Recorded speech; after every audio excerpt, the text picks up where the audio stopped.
Hello, good afternoon to you all. It's Hilary here, and I'm ever so pleased to be doing a live Q&A with you.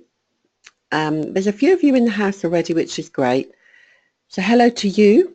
We got Sue and Susan and Stephen, got all the S's so far. Graham, Louise, lovely to see you all.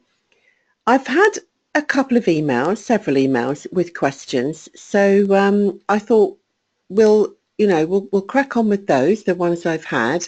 And then if anyone here wants to send me a question, if you look at the control panel on the side of the screen, you'll see there's an area where you can type in some questions and they'll pop up on my screen and then I'll be able to answer them. Okay, so we'll see how we get on. This technology, it's fantastic if it works. So we'll crack on with the questions that I got sent via email. Okay. Now, I must tell you that in all the years I've been providing training in behaviour management and things like that, it's the same questions that repeatedly come up, whether it's a different kind of educational system. It could be that it's for small children or older children in secondary school or even adult learning. But similar questions come up all the time in terms of behaviour management. And there's this one here, which is about music. I think that quite a few of us might resonate with this one. So I thought it was quite a good question to start off with.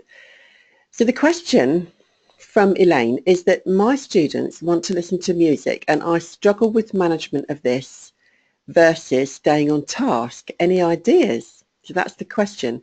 And I've observed lots of classes and obviously taught lots of classes, and this is a very common theme.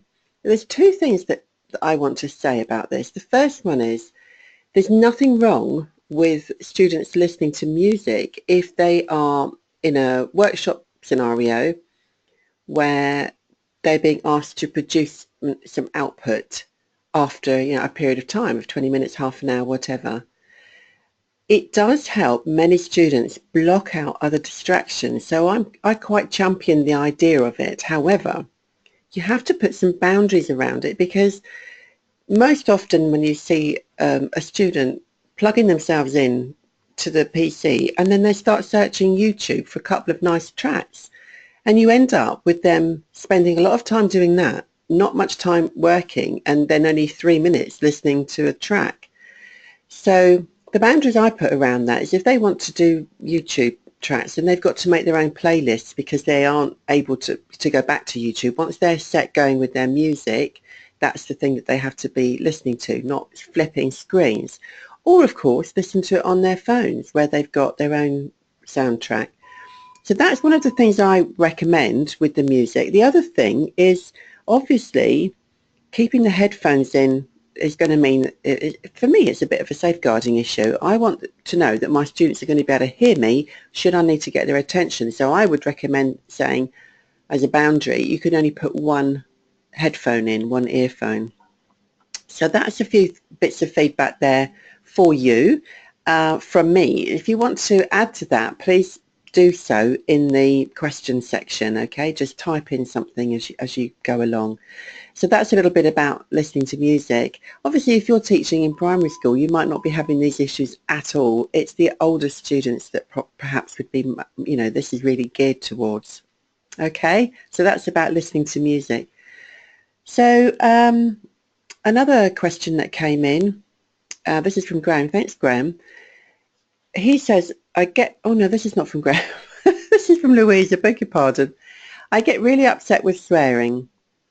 I'm sorry to hear that, Louise. I think I must have developed quite a thick skin. I don't like it, but I'm not upset with hearing it. I might get upset with hearing it in my own house, but with my teenagers, but they know better than that. And, in class, I wonder, when they've been at college, I wonder whether or not they know better than that in class. Anyway, so Louise says, I've asked the guys to respect me more, but it doesn't work.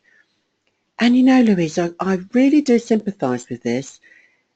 I have worked in the past, when I was teaching functional skills, I've worked with people from all different parts of the college, and it depends on the type of learner that you've got as to whether or not the language is tempered in the right way. I guess that's what I'm trying to say. I worked with a lot of motor vehicle guys, and they were great fun, but they did tend to have a little bit of verbal, which used to tumble out of their mouth.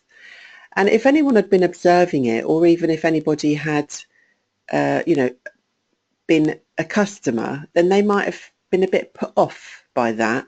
And I knew that they weren't swearing at me. And I've heard all kinds of boundaries put into the swearing scenario. Oh, you know, if they're not swearing at you, then it's not, it doesn't matter. If they say this word, it matters. If they say that word, it doesn't matter.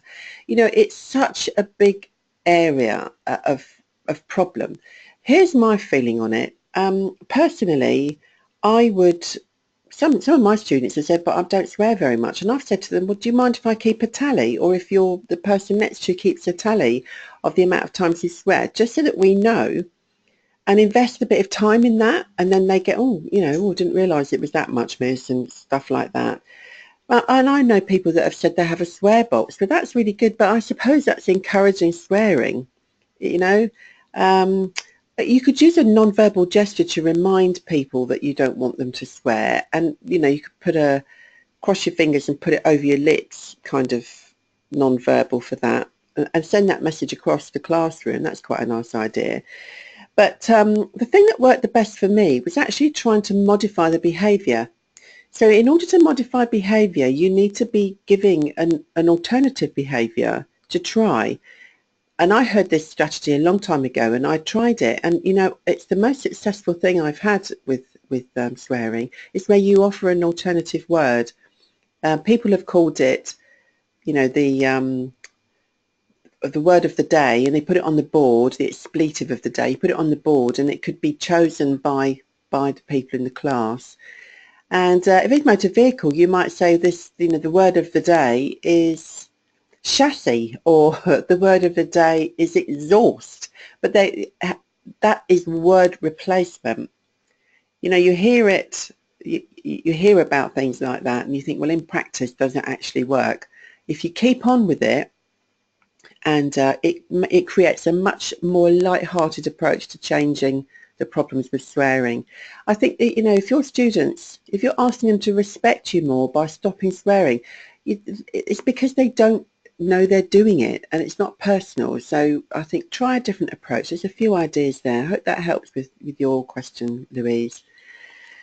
So I haven't got anyone coming up online with any questions, so I'll just plough on. I've got two more here that we can browse through that have been emailed across. And this is an interesting one. It's catch-up lessons. And this has been sent in by Denise. So thanks for that, Denise. We've got at least one catch-up lesson a week and very little work gets done. Everyone says they will do it at home and they socialise in the class. Do you know, I've worked recently with a college on this, a particular department, you know, and again, it depends on the area that you work in. Oh, hi Denise, I see you're there online now. Thanks for sending this question in. Here's what I recommend for that with a workshop.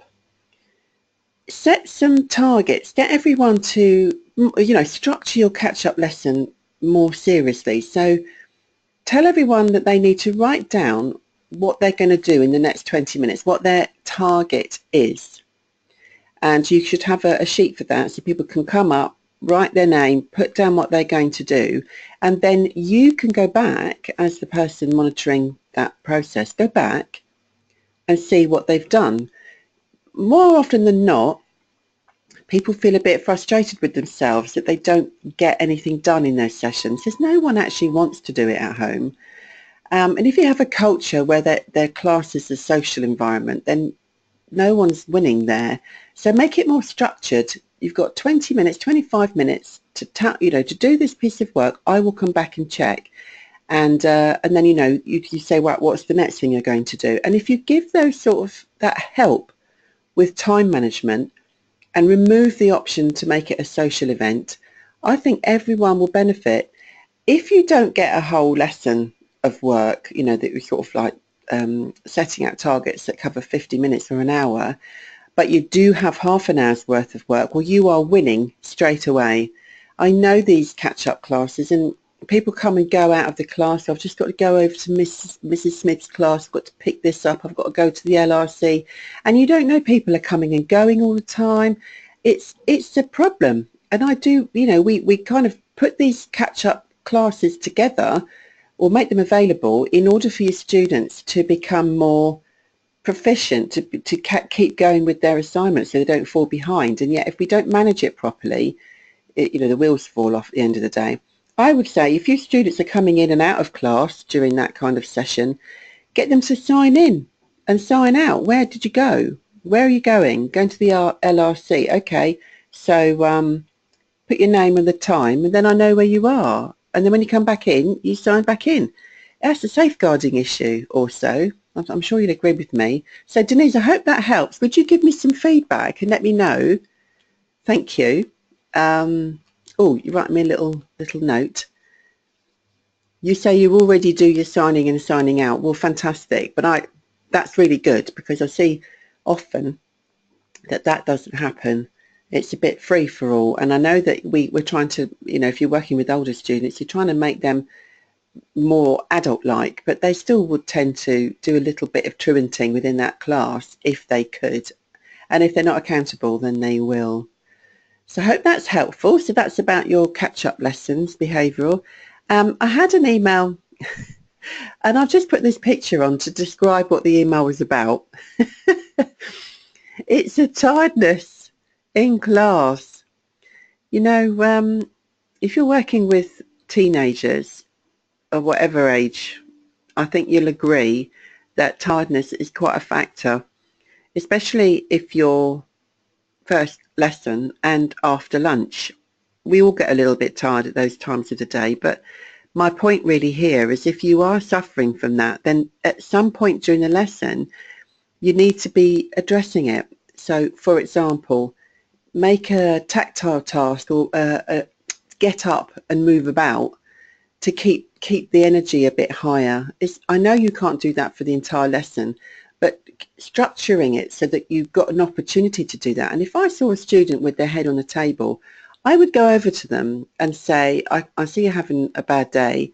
Do you need some water? Do you need to get up and move around for 5 minutes? What do you need? Because we need to be getting on with this work. I wouldn't make a big issue out of it, but certainly it's there, and your management of it is going to be the difference between success and failure for that student in that lesson.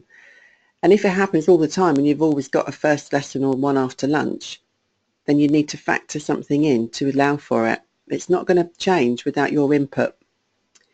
So I hope that helps with tiredness. There's loads of things you can do, but the best thing to do is to not overreact and offer choices. You can go and get a cup of water or move about, and then we'll get you started. Give it a try, okay? Now, I've run out of questions that have been emailed across, and I can't see any on the question. Oh, hang on, someone's typing. All right, we'll take one more. I'll just hang on a second while that one comes in. Abuse of the PC. Now, not physical abuse, I'm sure. You're talking about misuse of it. Yeah? Yeah. Okay, flicking to social media, etc. It's weird, actually, that a student would do that. I mean, you think on their phones they've got social media, and it's much more discreet on the phone. You'd imagine if you've got a room full of people with PC screens and they're flicking about, they think you can't notice it. It's very odd, isn't it? Well, abuse of PC. I've had a lot of feedback about this over the years, about what different people do. I'm an IT teacher, so I know in the early days we used to have a system where I could take control of people's PCs.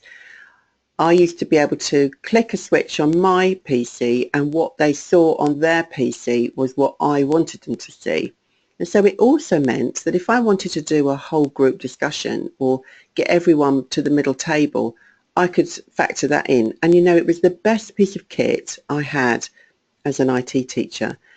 When I travel around to different places, what I've noticed is that that kind of software hasn't been installed everywhere, and apparently it's quite expensive. I don't know, but it seems to me that that is a sensible approach. If you've got PCs in a room, that the teacher should have control of it. I don't know what you think about that. Anyway, but people who I've worked with in the past, they've told me that they might use a tally for lost time. So if they've discovered someone's been on Facebook and it's, so it's 5 minutes every time they get caught, and so they tally up the time and say, well, you owe me that time back, so how are you going to give that time to me?